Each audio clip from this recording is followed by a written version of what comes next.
ایک ہی حکم ہے جو راہ کی طاقت رکھتا ہے اس پر حج فوراً فرض ہو جاتا ہے، یعنی اسی سال میں، اور اب تک ہے دیر کرنا گناہ ہے۔ مرد ہو یا عورت جو ادا نہ کرے گا عذاب جہنم کا مستحق ہوگا۔ عورت میں اتنی بات زیادہ ہے کہ اسے بغیر شوہر یا محرم کے ساتھ لیے سفر کو جانا حرام ہے، اور اس میں کچھ سفر حج کی خصوصیت نہیں۔ کہیں بھی ایک دن کے راستے پر بے شوہر یا محرم کی جائے گی تو گناہ گار ہوگی۔ ہاں، جب فرض ادا ہو جائے تو بار بار سفر کرنا عورت کو مناسب نہیں کہ وہ جس قدر پردے کے اندر ہے اسی قدر بہتر ہے۔ حدیث میں اس قدر ہے کہ آپ صلی اللہ علیہ وسلم نے امہات المومنین ازواج مطہرات کو حج کرا کر فرمایا، یہ ایک حج ہو گیا، اس کے بعد گھر کی چٹائیاں۔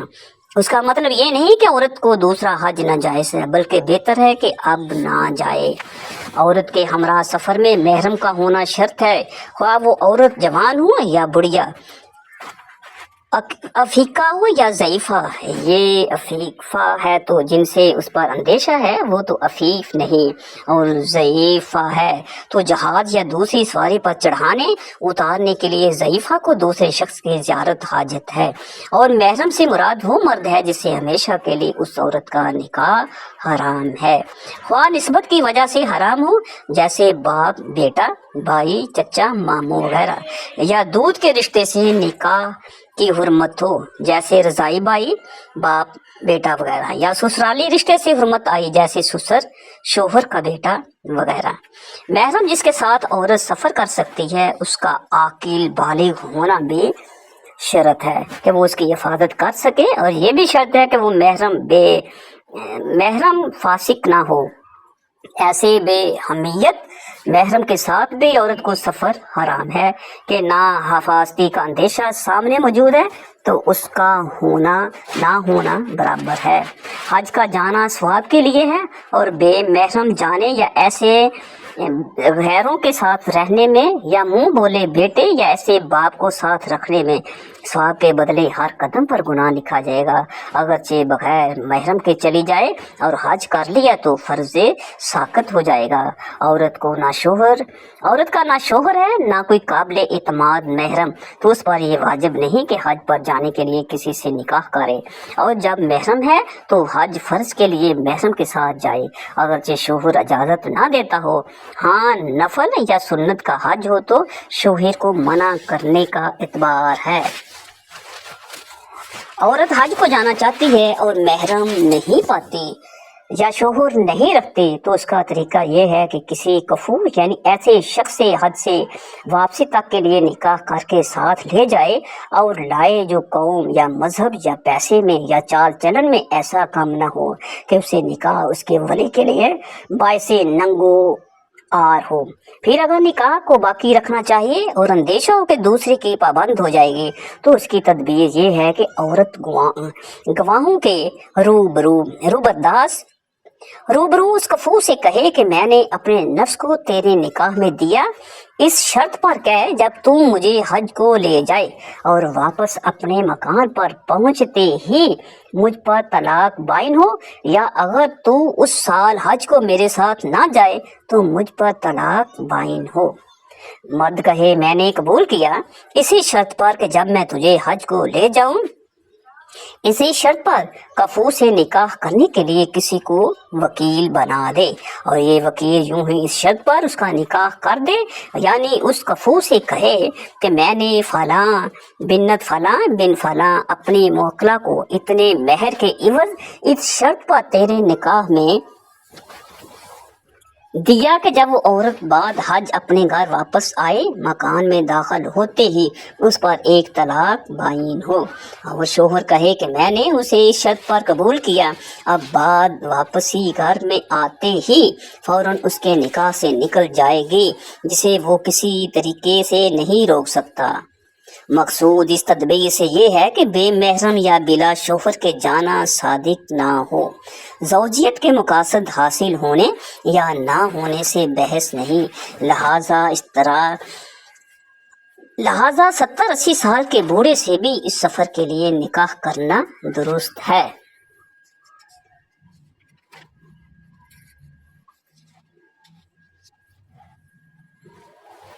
حج اسلام کا پانچواں یا عبادت اسلامی کا چوتھا رکن یا نماز، روزہ اور زکوٰۃ کے بعد چوتھا فریضہ ہے جو امت محمدیہ کے ہر فرد پر، خواہ وہ دنیا کے کسی علاقے کا باشندہ ہو، عمر بھر میں صرف ایک بار فرض ہے، مگر صرف ان لوگوں پر جو وہاں جانے کی استطاعت رکھتے ہوں۔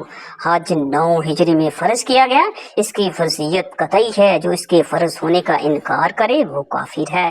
یہ یاد رکھنا چاہیے کہ اسلام جس طرح آخرت میں فلاح و نجات کا ضامن ہے، اسی طرح دنیا میں بھی کامیابی اور کامرانی کا پیغام ہے، اور اس کی فلاح دارین کی یہ جامعیت اس کی ہر عبادت سے بالکل صاف ظاہر ہو رہی ہے۔